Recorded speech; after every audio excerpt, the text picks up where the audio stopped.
స్వీకరించడానికి సిద్ధంగా ఉన్నాం. ఎప్పుడైనా డేట్ చెప్పమని చెప్పండి, డిస్కస్ చేయడానికి.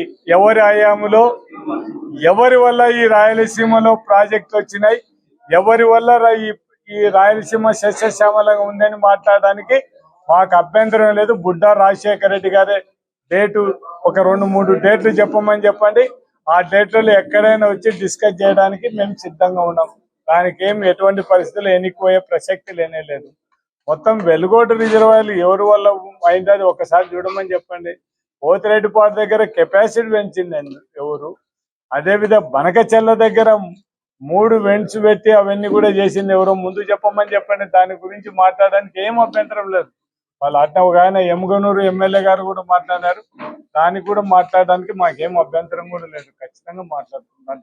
సవాళ్ళను స్వీకరిస్తున్నాం. ఎక్కడికైనా కూడా చర్చకు సిద్ధంగా రెడీగా ఉన్నాం. మాకేం అభ్యంతరం లేదు. దాని గురించి మన ఉగ్గన రాజారెడ్డి గారు మొత్తం డీటెయిల్ గా మీకు వివరించడం జరిగింది. దీని మీద నంద్యాల జిల్లా మా ఇన్ఛార్జీలతో అందరితో కూడా మాట్లాడాలనే ఉద్దేశంతోనే ఈ రాయలసీమ ఎత్తిపోతల పథకాన్ని దీని ప్రజల్లో అవగాహన పెంచడానికి మనకు రాబోయే కాలంలో ఈ మొత్తం పార్టీ బలం ఈరోజు చల్లమ్మ సుధన్ రెడ్డి గారు మా ఇన్ఛార్జీలతో అందరితో కూడా మాట్లాడడం జరిగింది. మొత్తం అన్ని నియోజకవర్గాలలో గ్రామ కమిటీలతో పాటు మండల కమిటీలు మొత్తం అన్ని కమిటీలు ఏర్పాటు చేసి డిజిటలైజేషన్ చేసి వాళ్ళకి అందరికి కూడా మన శివరాత్రి లోపల అయిపోవటమని చెప్పినాం.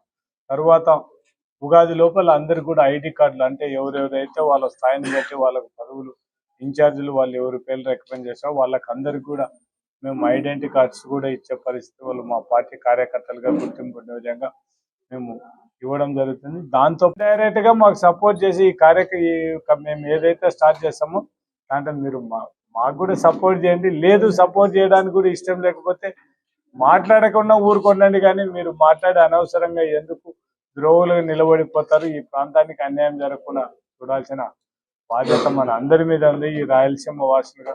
కాబట్టి వాళ్ళకు కూడా ఒకటే విజ్ఞప్తి చేస్తున్నాం, మీరు ఎంతవరకు మాట్లాడేది కొద్దిగా మన ప్రాంతానికి అన్యాయం జరగకుండా ఉండే విధంగా మాట్లాడమని వాళ్ళకి విజ్ఞప్తి చేస్తున్నాం. అదేవిధంగా తొందరలోనే ఈ రోజే మనం ఎప్పుడు మేము జిల్లా మీటింగ్ పెడతామనేది కూడా డిసైడ్ చేసుకుని మీకు తొందరలోనే ఆ డేట్ కూడా చెప్తాము. అందుకు మా వాళ్ళందరూ కూడా మా ఇన్ఛార్జీలు అందరూ కూడా దీని మీద ఖచ్చితంగా ఫైట్ చేయాలనే ఉద్దేశం ఉండడం జరుగుతుంది. జగన్మోహన్ రెడ్డి గారు చేసినది కూడా ప్రజలలోకి తీసుకుపోవాల్సిన అవసరం ఉంది. కాబట్టి మేమందరం ఖచ్చితంగా ఇది వైఖరి వల్ల కూడా మనం ఈ రాయలసీమ ప్రాంతం వాసులు అంటే నంద్యాల, కడప, నెల్లూరు, మద్రాసు వాళ్ళకి కూడా నీళ్లు పోయి, చిత్తూరు కూడా కొంత భాగానికి నీళ్లు పోయే పరిస్థితి రాని పరిస్థితి అయితే ఉంటుంది. ఆ పరిస్థితి ప్రజలకందరికీ కూడా అవగాహన కల్పించాలి. ఈ రాయలసీమ ప్రాజెక్టు అంటే ఈ ఎత్తిపోతల పథకం మీద మొత్తం నంద్యాల జిల్లాలో ఎవరైతే అన్ని నాయకులు ఎవరైతే మాకు ఈ రాయలసీమ దానికి లిఫ్ట్ ఇరిగేషన్ తో కలిసి వస్తారో అటువంటి నాయకులతో తొందరగా మా ఇన్ఛార్జీలతో అందరితో కూడా మాట్లాడి జిల్లా లెవెల్లో ఒక మీటింగ్ పెట్టి మొత్తం ప్రజలను అవగాహన పెంచాలి. అదేవిధంగా అవసరం అనుకుంటే ఏ ఉద్యమాలు చేయాలి ఏమనేది కూడా దాన్ని మాట్లాడాలనే ఉద్దేశంతోనే తొందరలోనే నంద్యాల జిల్లాకు సంబంధించిన వరకు మేము అందరి నాయకులతో మాట్లాడి మా ఇన్ఛార్జీలతో మాట్లాడి డేట్ ఫిక్స్ చేస్తాం. ఇక్కడ జిల్లా లెవెల్లో అయిపోయిన తర్వాత మళ్ళీ నియోజకవర్గాల లెవెల్లో 7 నియోజకవర్గాల లెవెల్లో కూడా అక్కడ కూడా మా ఇన్ఛార్జీలతో కలిపి మొత్తం అక్కడ కూడా ఆ ప్రాంతంలో ఉండే వాళ్ళతో నాయకులతో అన్ని ఎవరెవరైతే కలిసి వస్తారో వాళ్ళతో కానీ ఈ విధంగా నియోజకవర్గం నుంచి మండల స్థాయి నుంచి గ్రామాల స్థాయికి తీసుకుపోయి దీన్ని ఖచ్చితంగా మనకి ఇది లేకపోతే మనకు అన్యాయం జరుగుతుంది.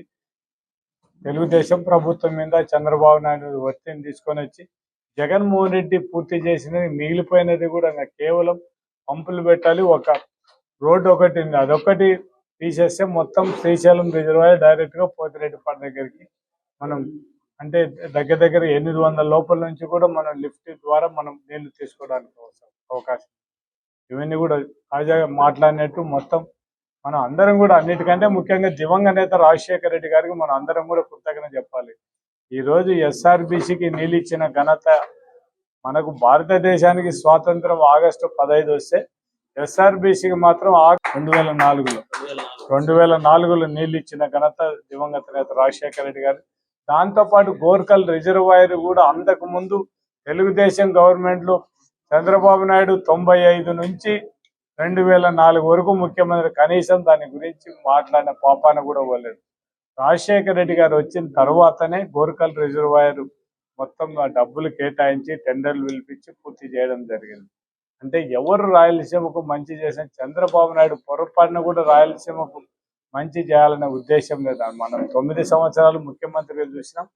కనీసం మనకు ఈ రాయలసీమకు సంబంధించిన ప్రాజెక్టుల గురించి కూడా పట్టించుకొని వాడు చంద్రబాబు నాయుడు. అందుకే ఇప్పుడు తెలుగుదేశం నాయకులు కొంతమంది మాట్లాడడం జరుగుతుంది. వాళ్ళంటే ఇరిగేషన్ మీద అవగాహన నుండి మాట్లాడుతున్నారో లేకుంటే అవగాహన లేకుండా మాట్లాడుతున్నారో తెలియడం లేదు. కానీ ఏదో వచ్చేది 3 టీఎంసీలు, 1 టీఎంసీ కదా, 3 టీఎంసీలే కదా వచ్చేదంతా 20 టీఎంసీలు అంటే వీళ్ళు ఒకసారి క్యాలిక్యులేట్ చేసుకోవాల్సిన అవసరం ఉంది. 20 టీఎంసీలు మొత్తం రైతులకు దగ్గర 2 లక్షలు, అంటే ఎకరా 1 టీఎంసీ 10,000 అనుకుంటే 2 లక్షల ఎకరాలు నీళ్లు పాడడానికి అవకాశం ఉండే దాన్ని కూడా వీళ్ళు అవగాహన లేకుండా మాట్లాడుతున్నారంటే మాత్రం చాలా బాధాకరమైన విషయం. కనీసం అవగాహన పెంచుకొని ఈ ప్రాంతానికి, రాయలసీమ ప్రాంతానికి అన్యాయం జరగకుండా చూడమని వాళ్ళకు కూడా విజ్ఞప్తి చేస్తున్నాను. మీరు చరిత్రలో మిగిలిపోవద్దు, మీరు రాయలసీమ ద్రోవులుగా ఉండద్దని మాత్రం వాళ్ళకు కూడా విజ్ఞప్తి చేస్తున్నాం. చరిత్ర సృష్టించినోడు ఇప్పుడు ఆ చరిత్రని తిరగరాయబోతున్నాడు. అబద్ధాల గోడల్ని బద్దలు కొట్టి నిజాలను రాగా మీ ముందుంచబోతున్నాడు. నిజమైన వార్తల కోసం వెంటనే డౌన్లోడ్ చేసుకోండి రా యాప్ని.